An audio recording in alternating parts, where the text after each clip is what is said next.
So your coaching career started coaching freshmen in high school, I think, and then even community college and maybe teaching what you called last chance English at one point. Not the typical origin story of an NFL offensive coordinator, I feel like. So what got you from there to here, and how did that journey affect the type of man and coach you are at this point?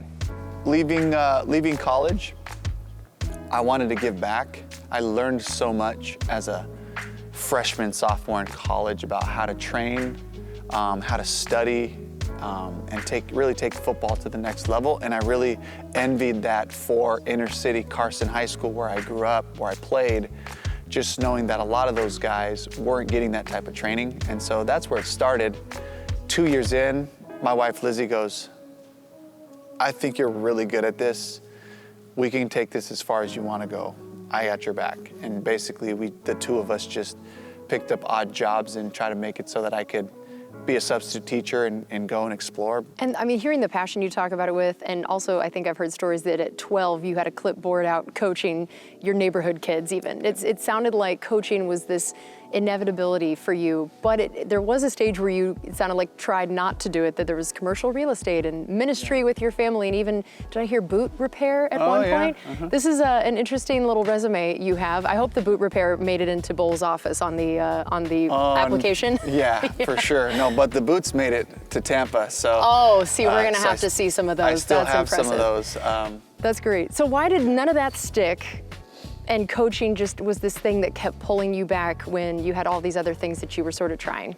Yeah, so my dream was to open up a training facility. I wanted to go back and study, get a master's in kinesiology, maybe work on a doctorate and just train athletes specifically for football, but then also just train any athletes that wanted to increase performance. The freshman, sophomore coach stepped down, and so the head coach, one of the parents told the head coach that what I was doing, and he gave me a call and said, "Why don't you just come and coach them here?" You know, and it kind of sounded like, I just do it in my spare time. But once I got out there on the field, I realized, oh, this is it.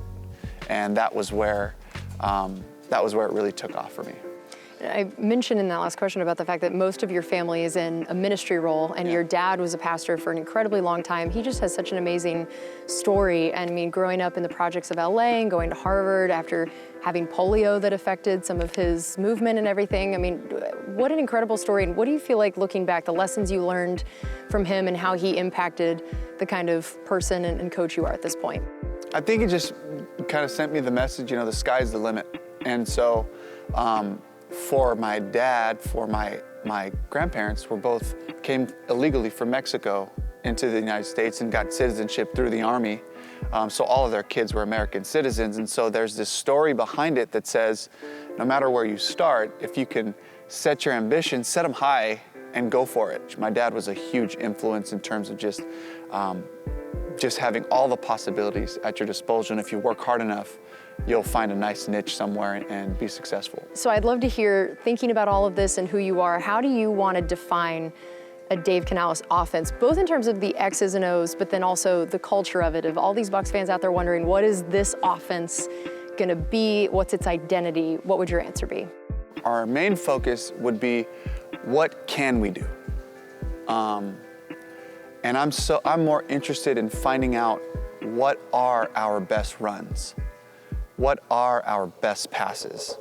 So that over time, at the end of a season, and in critical situations, the words that come out of my mouth from the call sheet are things that make these guys get excited. From the minute I met with Coach Bowles, his philosophy for what this team would look like, it was like hearing what I've learned, what's kind of in my fabric coming from Seattle, which is this team that plays aggressive, great defense, hair on fire, special teams, and then an offense that has an attitude by running the ball and by having efficient passes so that we can complete the ball, eliminate turnovers by getting the ball out of our hands, just being able to play that football that's connected. What is the challenge of implementing a new offense and even, as you said, figuring out what everybody does well when you also have a quarterback competition going on? And how have Kyle and Baker sort of risen to this challenge, and how have they handled this transition time? Well, it's really perfect because what I'm trying to sell to them is this is a system. And so if I can get these guys who are competing for a job to buy into the system, all they have to do is play their role. Just play your 1/11th, and let's become Bucs 2023, and we'll figure out who the best person is in the process, to be able to operate it. You and your wife wrote a book, and it was incredibly powerful and personal and vulnerable. And I feel like vulnerable is not something that we tend to say is one of the most prized traits in the NFL, or the one that most people brag about. So what was your why behind wanting to write the book, the why behind the kind of man and coach that you're wanting to be at this point? Well, my faith is a big reason. So my big why just becomes really just, I never want to sacrifice the gift. I never want to sacrifice who God has made me to be. Upbeat, high energy, but why? It's not just for me so that I feel good about it. It's so that the people that I work with come to a place that they enjoy being at. And knowing that these men are in such a critical part in their lives, but if I could just love them with everything that I have, whether it's this ability to help the pass game flourish, which was what's happening in Seattle, or now being able to just get everybody talking and communicating so we can grow. And then those little one-off windows of just the one-on-one connections with players as they're available, just that they know I'm available to them for any other conversations that may be bigger than football and outside of it. But those things were big enough for me. That drove me to spend a little bit longer studying this thing, because I know if I continue to have success, if I have success in this role, then it'll buy me more time to be with these guys. Let's just pour everything we have into them and say, all of who I am is at your disposal.